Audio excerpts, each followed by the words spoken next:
नमस्कार दोस्तों, स्वागत है आपका मेरे चैनल कॉमिक्स लाइफ में। शुरू करते हैं मनोज कॉमिक्स की एक और मज़ेदार कॉमिक्स, मकड़ी रानी और संगीत का जादू। मकड़ी रानी और संगीत का जादू, लेखक अशीत चटर्जी, चित्रांकन जगदीश पंकज।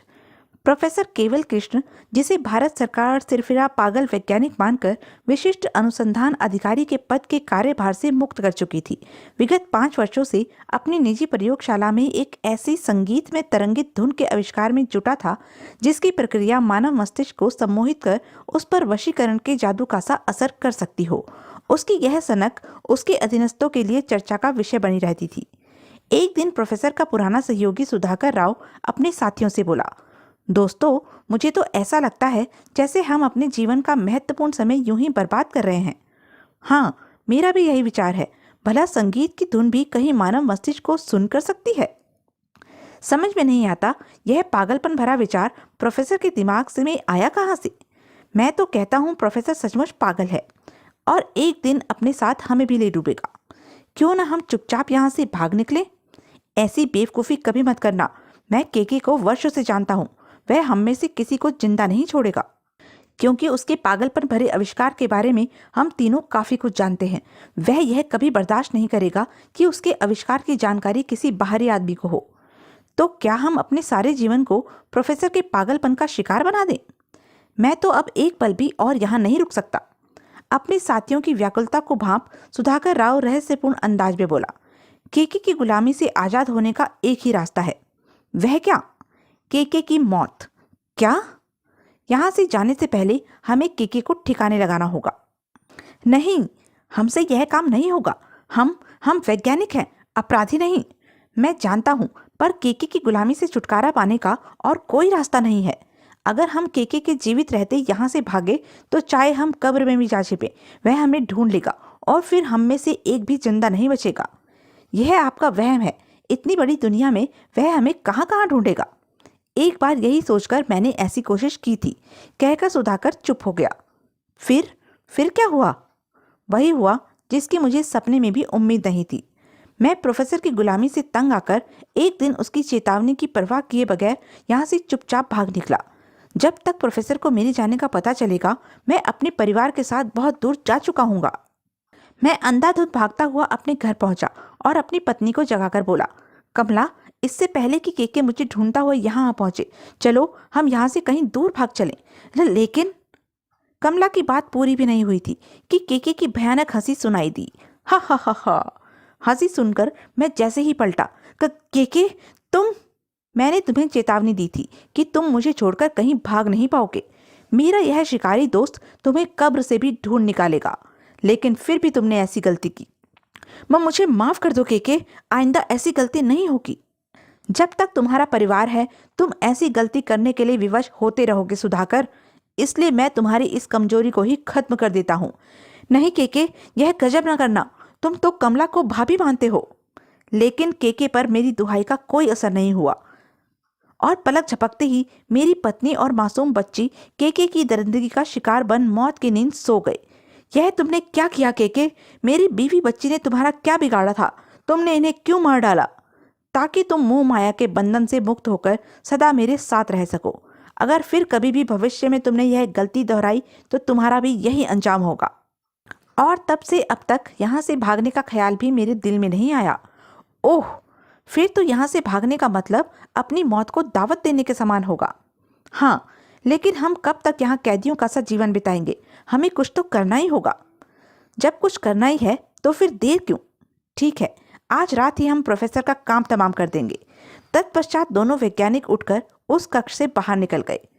उनके जाते ही सुधाकर राव के चेहरे पर जहरीली मुस्कुराहट उभर आई। उसके होठ बरबस ही बुदबुदा उठे। ये मूर्ख क्या जाने कि केके का आविष्कार पूरा हो चुका है।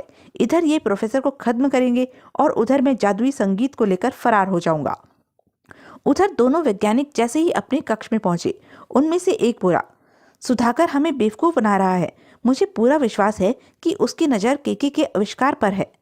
तुम ठीक कह रहे हो सुजान सिंह, लेकिन वह यह नहीं जानता कि हम ब्लैक कैट संस्था के एजेंट हैं। प्रोफेसर के आविष्कार को हासिल करने के लिए ही हमें विशेष तौर पर यहाँ भेजा गया है। प्रोफेसर का काम पूरा हो चुका है सुजान सिंह। अब हमें भी अपना काम पूरा कर यहाँ से फरार हो जाना चाहिए। लेकिन पहले हमें प्रोफेसर एवं सुधाकर दोनों को ठिकाने लगाना होगा।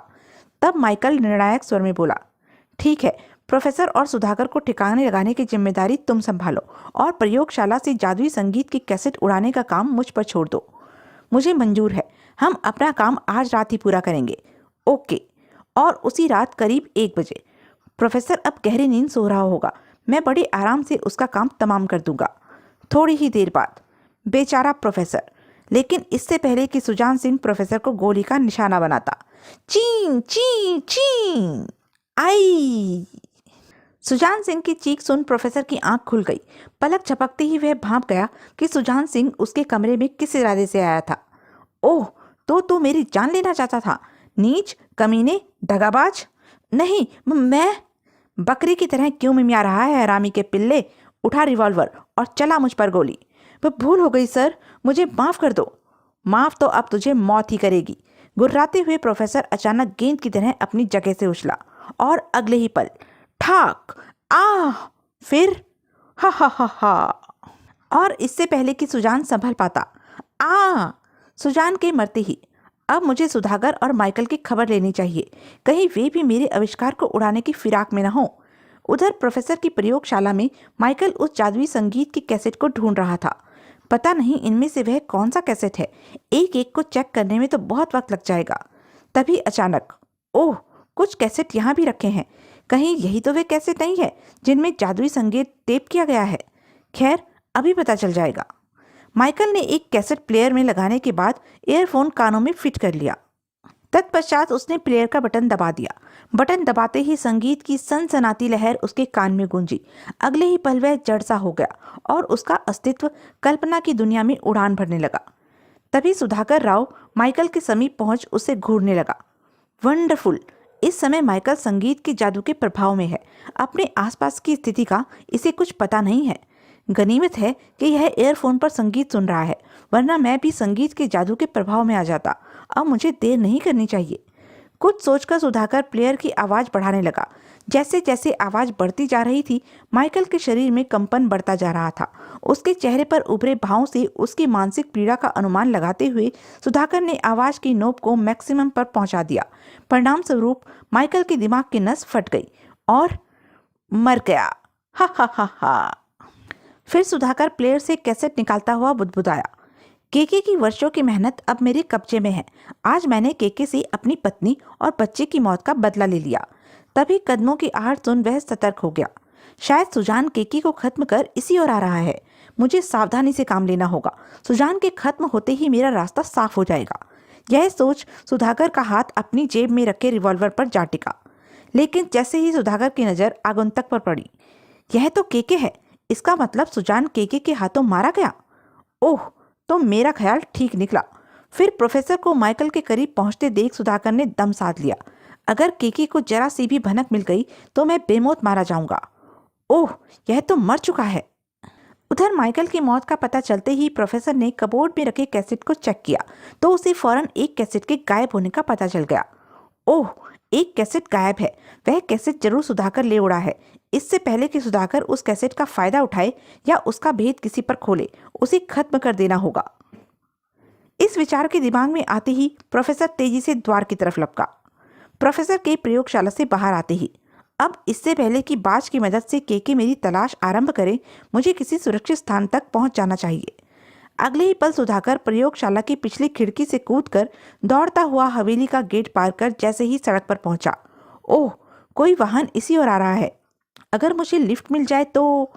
लेकिन इससे अधिक सोचने का मौका सुधाकर को नहीं मिला, क्योंकि तभी ची ची ची। ओह, बाज को सिर पर मंडराते देख सुधाकर का हाथ रिवॉल्वर निकालने के लिए अपनी जेब में रेंग गया। लेकिन इससे पहले कि वह रिवॉल्वर निकाल पाता, ची ची आई। उधर कार की चालक सीट पर बैठा अजय हेडलाइट्स की रोशनी में सामने उपस्थित रोमांचक दृश्य को देख चौंक कर बगल में बैठे विजय से बोला, उस आदमी की जान खतरे में है, हमें कुछ करना होगा। लेकिन वह बाज यहाँ कहाँ से आया? मैंने बाज को इंसान पर हमला करते कभी नहीं देखा और ना ही इस बारे में कभी सुना। लेकिन अजय विजय की बात का जवाब देने की बजाय कार रोककर तेजी से नीचे उतरा और बचाओ! सुधाकर के निकट पहुंचकर अजय ने बाज को पंखों से थाम पूरी ताकत से दूर उछाल दिया। और फिर, आप ठीक तो है ना? हाँ, मदद के लिए शुक्रिया। और अगर तुम मुझे स्टेशन तक पहुंचा दो तो मैं तुम्हारा उपकार कभी नहीं भूलूंगा। इसमें उपकार की क्या बात है? चलिए, हम आपको स्टेशन छोड़ते हुए घर चले जाएंगे। तब सुधाकर अजय के साथ कार में जा बैठा। अगले ही पल अजय ने कार दौड़ा दी, लेकिन अभी कार कुछ ही दूर गई थी कि अजय देखो, वह बाज हमारा पीछा कर रहा है। बाज को कार के साथ उड़ते देख अजय चौंका। ओह, यह तो बड़ी अजीब बात है। मुझे तो यह किसी का पालतू व ट्रेन बाज मालूम पड़ता है। तभी सुधाकर आतंकित हो बोल उठा, वह मुझे जिंदा नहीं छोड़ेगा। अब मैं बच नहीं सकता। क्या मतलब? वह बाज आपके पीछे क्यों पड़ा हुआ है? क्योंकि बाज के मालिक प्रोफेसर केवल कृष्ण ने उसे मुझे ही खत्म करने के लिए भेजा है, और जब तक वह मेरी जान नहीं ले लेगा मेरा पीछा नहीं छोड़ेगा। प्रोफेसर केवल कृष्ण, नाम तो कुछ जाना पहचाना सा लगता है, लेकिन प्रोफेसर केवल कृष्ण तुम्हें क्यों मरवाना चाहता है? यह जानकर तुम लोग क्या करोगे? सुधाकर इतना ही कह पाया था कि तभी खड़ाक! ओह! अजय को मजबूरन कार रोक देनी पड़ी। कार के रुकते ही अचानक सुधाकर बाहर कूद गया, और इससे पहले कि अजय और विजय उसे रोकने की कोशिश करते, वह पूरी ताकत से विपरीत दिशा में दौड़ पड़ा। परंतु दूसरे ही पल बाज फिर सुधाकर के सिर पर पहुंच चुका था। ची ची ची! बची अंकल! अजय की चेतावनी सुन सुधाकर तुरंत सड़क पर लेट गया। फिर उसने बिजली किसी तेजी से अपना रिवॉल्वर निकाल बाज पर फायर कर दिया, लेकिन जल्दबाजी में किया गया फायर निशाने पर नहीं लगा, और इससे पहले कि सुधाकर फिर फायर करता, आह! देखते ही देखते बाज ने सुधाकर की दोनों आंखें और सिर चोंच मार मार कर फोड़ दिया। सुधाकर को बेदम सा सड़क पर ढेर होते देख अजय और विजय शोर मचाते हुए उसकी तरफ लपके। हु हु हो। तो यह थी अब तक की कहानी। आगे की कहानी जानने के लिए बने रहें मेरे साथ, और हाँ, मेरे चैनल को लाइक, शेयर और सब्सक्राइब करना ना भूलें। धन्यवाद।